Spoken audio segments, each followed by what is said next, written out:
Have you received a debit card you didn't sign up for in the mail, or maybe an application for unemployment insurance you didn't ask for? Well, chances are you, like many Americans, probably have had your identity stolen. As Crime Tracker 10's Lacey Chris explains, law enforcement says you can thank the pandemic for this bump in crime. On a beautiful sunny day, you can find Westerville resident Clark Swain on his porch. Well, we got a letter in the mail describing some paperwork, and they wanted some information from me about unemployment that I had received. He retired from the railroad several years ago, so he questioned when he got a letter, then a call about unemployment benefits. And I just told him not to call back, that I was retired and that I didn't qualify for unemployment. I think something like that, and a few other choice words.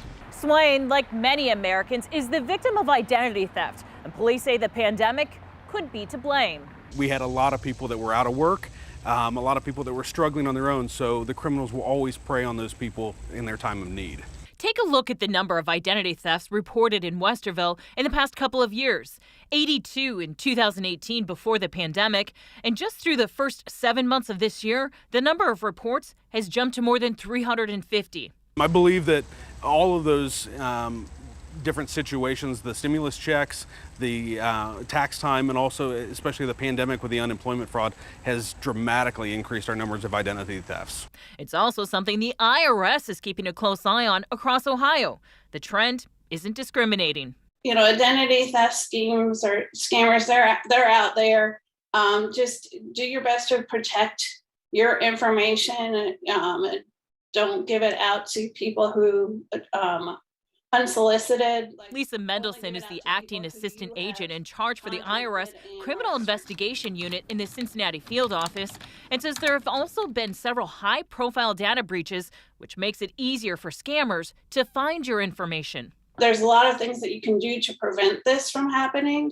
You want to make sure that you don't carry your Social Security card around with you.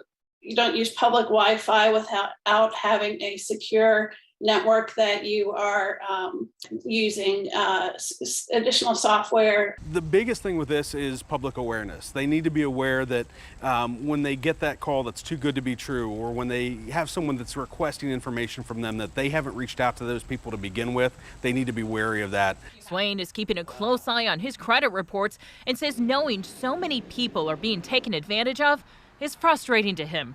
That a lot of people are being cheated out of money and stuff like that, and we're paying for it probably some way. In Westerville, Lacey Crisp, 10 TV News. The IRS says the best way to know if your identity has been stolen is to get a credit report quarterly from each of the different reporting agencies. Westerville police say you should also file a report.